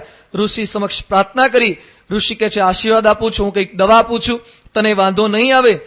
તારા બાળક થકી જ એ આ કુળની પરંપરા, રઘુવંશની પરંપરા ચાલશે. બાળકને કઈ વાંધો આવ્યો નહીં. ગર્ભની અંદર રહેલો બાળકનો ઉછેર થવા લાગ્યો. એનો જન્મ પણ થયો, પરંતુ ગર્ભમાં હતો અને જેને ઝેર આપવામાં આવ્યું, સંસ્કૃતની અંદર ગરલ કે છે, ગરલ એટલે વિષ, ઝેર. જેને ગરલ આપવામાં આવ્યું, ઝેર વાળો એવો સગર, ગરેણ સહિત ઇતિ સગર. ઝેર વાળો એટલે સગર, એ રાજાનું નામ સગર પડ્યું. મોટા થઈને અયોધ્યાનું રાજ્ય તેણે પ્રાપ્ત કર્યું. એ સગર રાજાને 2 પત્ની હતી, પરંતુ પુત્ર નહોતો. તપ કર્યું, ભૃગુ ઋષિ પ્રસન્ન થયા. એમાં એક રાણીને 1 દીકરો પ્રાપ્ત થયો અને બીજીને 60,000 દીકરા પ્રાપ્ત થયા. આ શાસ્ત્રોની વાતો છે. ઘણીવાર આપણને સમજી શકાય એવી ન હોય, પરંતુ શાસ્ત્રોના 2 પ્રકારે અર્થઘટન થઈ શકે છે. રામાયણમાં ઘણીવાર આવો થોડોક ઉલ્લેખ આવશે. કૃષ્ણ ભગવાનનું પણ ચરિત્ર આપણે સાંભળીએ છીએ કે કૃષ્ણ ભગવાનને 16,108 રાણી હતી. આટલી રાણી તો દીકરા કેટલા હશે? એને સંતાનો કેટલા હોય? ચિત્રકેતુ રાજાનો ઉલ્લેખ આવે છે કે 1 કરોડ સ્ત્રીઓ હતી. 1 કરોડ સ્ત્રી એટલે આખી મુંબઈની વસ્તી થઈ ગઈ. કેટલા ઘર ચિત્રકેતુના થયા હશે? આવા શાસ્ત્રના વચન જયારે આપણે સાંભળીએ ત્યારે આપણા મનમાં શંકા સંશય થાય કે શાસ્ત્રમાં ગપ્પા માર્યા હશે. શાસ્ત્રની કોઈ વાત ખોટી નથી. ભગવાન સ્વામિનારાયણ મધ્યના 30 અંદર કહે છે કે શાસ્ત્રમાં જે કંઈ લખ્યું છે એ સાચું જ છે. પણ શાસ્ત્રને 2 રીતે સમજી શકાય. એક આસ્થા, નિષ્ઠા, દ્રઢતા હોય તો શાસ્ત્રમાં લખ્યું છે સાચું જ છે, હોઈ શકે. કળિયુગમાં શક્ય ન બને, સતયુગમાં ઘટનાઓ બનેલી છે એ શક્ય બને, આ પ્રમાણે હોઈ શકે. બીજું અર્થઘટન એવું સંતો, ઋષિમુનિઓ, આપણા ગુરુવરીઓ આપણને શીખવે છે કે અહીંયા 60,000 પુત્રો એટલે કદાચ એવું માની શકાય, પેલાને 1 કરોડ સ્ત્રીઓ એટલે એવું માની શકાય કે એને 1 કરોડ સ્ત્રી ભોગવવા જેટલી કંઈક કામ વાસના હતી, એટલો વાસનિક જીવ એ હતો. આ પ્રમાણે કંઈક અર્થઘટન કરી અને આપણી આસ્તિકતાની અંદર કઈ શંકા સંશય ન થાય, શાસ્ત્રના પક્ષની અંદર ઢળવાનો કંઈક પ્રયત્ન આપણે કરવો જોઈએ. એમાં જે કેશીની રાણી હતી એને દીકરો હતો અસમંજસ, પરંતુ બહુ તોફાની હતો, બહુ વિચિત્ર પ્રકૃતિનો હતો. સરયુ કાંઠે જાય મોટો થયો, છતાં પણ ગામના, અયોધ્યાના કેટલાક છોકરાઓને ભેગા કરીને સરયુમાં નાખી દે અને દરિયા ભેગા કરી દે. આવો વિચિત્ર પ્રકૃતિનો પ્રવૃત્તિ કરનારો માણસ હતો. એટલે રાજાએ એને દેશ નિકાલ કરી દીધો. બીજી જે સુમતી રાણી હતી એને 60,000 દીકરા હતા. સગરે અશ્વમેધ યજ્ઞનો પ્રારંભ કર્યો. અશ્વમેધ યજ્ઞ ચાલુ હતો, એમાં ઘોડો ચોરવા માટે ઇન્દ્ર પોતે પધાર્યો. ઇન્દ્ર ઘોડો ચોરી ગયો. એ વખતે ઘોડોને પાછો લાવવો પડે તો રાજાએ પોતાના 60,000 દીકરાઓને મોકલ્યા, ઘોડાને શોધી લાવો. બધે ફર્યા, પૃથ્વીની અંદર કઈ મારીને દાટી નાખ્યો નથી ને, એટલે પૃથ્વી પણ આ દીકરાઓએ ખોદી નાખી. ઘણી બધી પૃથ્વી એ લોકોએ ખોદકામ કર્યું, એટલે ઘણા બધા મોટા મોટા ખાડા પડી ગયા, ઘણું બધું પાણી ત્યાં ભરાવા લાગ્યું. સગરના દીકરાઓએ ખોદકામ કર્યું એટલે એનું નામ સાગર પડ્યું. સગરના દીકરાઓએ ખોદકામ કર્યું, અંદર પાણી ભરાયું એટલે અત્યારે જે સમુદ્ર કહીએ છે એનું નામ સાગર ત્યારથી એ કહેવામાં આવે છે. ફરતા ફરતા કપિલ મુનિના આશ્રમમાં ગયા, ત્યાં ઘોડો જોયો. ઘોડો બાંધેલો હતો અને ઋષિને ચોર માની અને દીકરાઓ, આ જે સગરના દીકરાઓ હતા, ખૂબ ગુસ્સે થઈ ગયા, ગાળો આપવા લાગ્યા છે. અને ઋષિએ આંખો ખોલી કે મારે કોઈ દોષ નથી, મારા ઉપર ખોટો આરોપ લગાવે છે. ઋષિએ જેવી આંખો ખોલી અને 60,000 દીકરાઓ એ ભસ્મ થઈ ગયા. અસમંજસનો પુત્ર અંશુમાન હતો, એને પેલા એના બાપુજી આદેશ આપ્યો કે તારા કાકાઓને અને ઘોડાઓને તું શોધી લાવ. પરંતુ એક આદેશ આપ્યો, શિખામણ આપી, તું શોધવા જાય છે પરંતુ રસ્તે મળતા જે કઈ પૂજ્ય વ્યક્તિ મળે એને પગે લાગજે, વિઘ્ન કરે એને મારજે, પરંતુ ઉતાવળિયો નિર્ણય કોઈ લેતો નહીં. અંશુમાન નીકળ્યો છે, બધા ઋષિમુનિઓ જે કઈ મળે એને પ્રણામ કરે છે. સમાચાર પૂછતો પૂછતો એ કપિલ મુનિના આશ્રમની અંદર પધાર્યો. એને ઘોડો જોયો, ઋષિને પણ જોયા, પણ પિતાએ આદેશ આપ્યો હતો કે ઉતાવળિયો નિર્ણય કરતો નહીં. એને સામે કેટલી બધી રાખ પડેલી જોઈ, એને વિચાર કર્યો કે ખરેખર મારા કાકા જે બધા 60,000 એ બધા ભસ્મીભૂત થઈ ગયા છે. એકદમ રડવા લાગ્યો. ત્યાં ગરુડજી પોતે પ્રગટ થયા. ગરુડે સાંત્વન આપ્યું કે તારા કાકા કપિલ મુનિની દ્રષ્ટિ માત્રે બળીને ભસ્મ થઈ ગયા છે, એનું પિતૃ તર્પણ તું કર. પિતૃ તર્પણ તો પાણીમાં, નદીમાં કરી શકાય, પરંતુ પાણી તો નથી. ગરુડજીએ આજ્ઞા આપી કે સ્વર્ગની ગંગાને તું બોલાવી લાવ. સ્વર્ગની ગંગા અહીંયા પધારે તો પછી એની અંદર તારા કાકાનું પિતૃ તર્પણ થાય. અંશુમાને સગરને જાણ કરી. સગરે ચિંતાની અંદર એનો દેહનો ત્યાગ થઈ ગયો. અંશુમાન એનો દીકરો દિલીપ થયો. દિલીપને રાજગાદી સોંપી. એણે પ્રયત્ન કર્યો ગંગાના અવતરણ માટે, હજારો વર્ષો સુધી તપ કર્યું, પણ ગંગાજી પધાર્યા નહીં. દિલીપે પોતાના દીકરા ભગીરથને ગાદી સોંપી અને પોતે તપ કરવા ગયો, પરંતુ દિલીપથી પણ આ કાર્ય શક્ય ન બન્યું. પછી ભગીરથે પોતે પુરુષાર્થ કર્યો. ભગીરથે આ કાર્ય કર્યું, ગમે તે થાય પરંતુ મારે ગંગાને નીચે લાવવી જ છે. 1000 વર્ષ સુધી તપ કર્યું. બ્રહ્માજી પ્રસન્ન થયા. બ્રહ્માજી પાસે માગણી કરી કે ગંગા પૃથ્વી પર આવે અને મારા કુળની અંદર સંતાન નથી, મને દીકરો પ્રાપ્ત થાય. બ્રહ્માજીએ વરદાન આપ્યું કે ગંગા ચોક્કસ સ્વર્ગમાંથી પૃથ્વી પર પોતે અવતરણ કરશે, પરંતુ ગંગાનો વેગ ખૂબ ભારે છે, એટલે ગંગાને ઝીલવા માટે કોઈક યોગ્ય પાત્ર જોઈશે, સ્થાન જોઈશે. કોણ ઝીલી શકે? તો શિવજી, મહાદેવજી પોતાની જટાની અંદર ગંગાને ઝીલી શકશે. એટલે ભગીરથને વાત કરી, ભગીરથ તું તપ કર, શિવજીને પ્રસન્ન કર. ફરીથી એણે તપનો પ્રારંભ કર્યો અને શિવજી તો આશુતોષ કહેવાય છે, 1 વર્ષની અંદર જ પ્રસન્ન થઈ ગયા.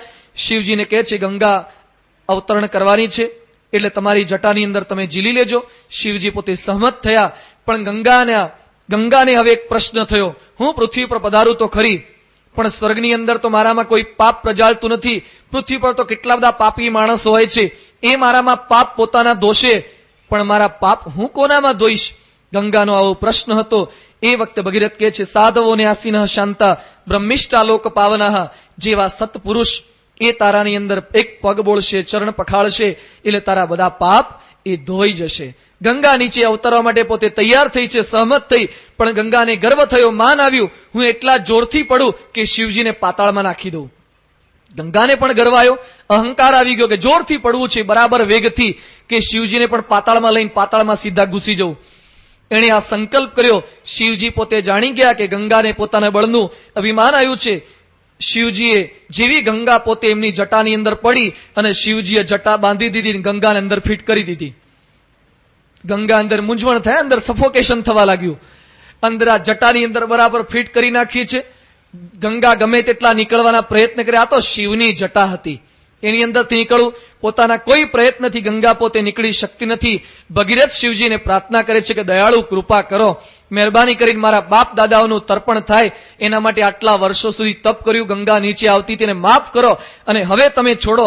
એટલે શિવજીએ એ અહંકાર ન કરે એ શરતે ગંગાને છોડી અને પછી જટાની અંદરથી મુક્ત કરી ગંગા વહેવા લાગી. એટલે આપણે જોઈએ છે કે શિવજીની જટામાંથી ગંગા નીકળતી હોય એવા પણ કેટલાક શિવજીના ચિત્ર એ આપણને જોવા મળે છે. એ ગંગા નીકળી બિંદુસર ની અંદર જોડાઈ ગઈ. હવે એના 7 પ્રવાહ થવાના છે. એના 3 પ્રવાહ પૂર્વમાં ગયા, 3 પ્રવાહ પશ્ચિમમાં ગયા અને એક મુખ્ય પ્રવાહ એ ભગીરથની પાછળ પાછળ એ ચાલવા લાગ્યો છે. આગળ ભગીરથ ચાલે છે, પાછળ ગંગા નદીનું પાણી એ ચાલી રહ્યું છે. એવામાં રસ્તામાં જહનુ ઋષિનો આશ્રમ આવ્યો. એક ઋષિ પોતે આશ્રમ હતો, આગળ ફૂલવાડી બધી બનાવેલી હતી, પણ ગંગા નદી એક સાથે એવી વહી ગઈ, ઋષિની કુટીર તણાઈ ગઈ, ઋષિની યજ્ઞવેદી બધી પાણી પાણી થઈ ગઈ, જે કઈ ફૂલ છોડ વાયા હતા એ બધા તણાઈ ગયા અને ઋષિ એકદમ ગુસ્સે થઈ ગયા કે આટલા વર્ષોની મહેનત હતી અને ગંગાએ બધું મારું બગાડી નાખ્યું. અને ઋષિ તો એ સમયના ઋષિઓ ખરેખર આ ચમત્કારી હતા. અને ઋષિએ આમ આચમની કરીને આખી ગંગાને પી ગયા. આખી ગંગા પોતે પી ગયા. જહનુ ઋષિ એની આચમની કરી ગયા. હવે ઉપર સફોકેશન થતું તો આ પેટમાં ભરાઈ ગઈ. પેટની અંદરથી ઋષિ પોતે કાઢતા નથી. ઋષિ કે આજે તો એને સબક શીખવવો જ છે, બહુ માની થઈ ગઈ છે, અભિમાની ગંગા નદી થઈ ગઈ છે, એને પાઠ ભણાવો છે. ભગીરથ પણ કે તમારા બેના ઝઘડામાં મારા બાપ દાદાઓનું કલ્યાણ નહીં થાય, એને બહાર કાઢો. બહુ વિનંતી કરી. ઋષિ પોતે સહમત થયા અને જહનુ ઋષિએ પોતાના કાનની અંદરથી ગંગા નદીને માર્ગ આપ્યો. જહનુ ઋષિના શરીરમાંથી નીકળી એટલે ગંગાનું બીજું નામ જાહ્નવી પડ્યું છે. જાહ્નવી નદી તરીકે પણ આપણે ગંગાને ઓળખીએ છીએ. આગળ હવે ભગીરથની પાછળ પાછળ આ નદી ચાલી રહી છે. કપિલ આશ્રમમાં પધારી અને જ્યાં ભસ્મ હતી, જ્યાં રાખ હતી, એના બાપ દાદાઓની બળી ગયેલા અને રાખની અંદર પ્રવેશ કર્યો. લોકોએ તો એ રાખ કે અસ્થિ લઈને ગંગા સુધી પહોંચવું પડે. આ ભગીરથ તો એવો સમર્થ થયો કે બાપ દાદાની રાખ અસ્થિ સુધી ગંગાને લઈ આવ્યો. આ ભગીરથનું કાર્ય હતું. ભગીરથના પ્રયત્ને ગંગા નીચે આવી એટલે ગંગાનું ત્રીજું નામ ભાગીરથી પણ પડ્યું છે. એને ભાગીરથી ગંગા પણ કહે છે.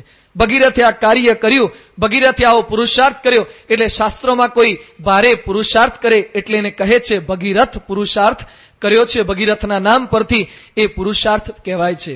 આજે આ ઘટના, આ ચરિત્ર આપણે સાંભળ્યું એટલે કદાચ શંકા થાય કે આમ તે કઈ ગંગા નદી ઉપરથી આવતી હશે. પરંતુ થોડાક સમય પહેલા એક મેગેઝિનની અંદર લેખ આવ્યું હતું, સાયન્સના મેગેઝિનની અંદર. ભૂસ્તર શાસ્ત્રીઓ જે જીઓલોજીસ્ટો એ લોકોએ સંશોધન કર્યું ગંગાના માર્ગનું. જેમ અત્યારે સરસ્વતી નદીનો રસ્તો શોધે છે ને, ક્યાંથી નીકળીને કઈ બાજુથી પસાર થઈ, એમ ગંગાનો રસ્તો શોધ્યો.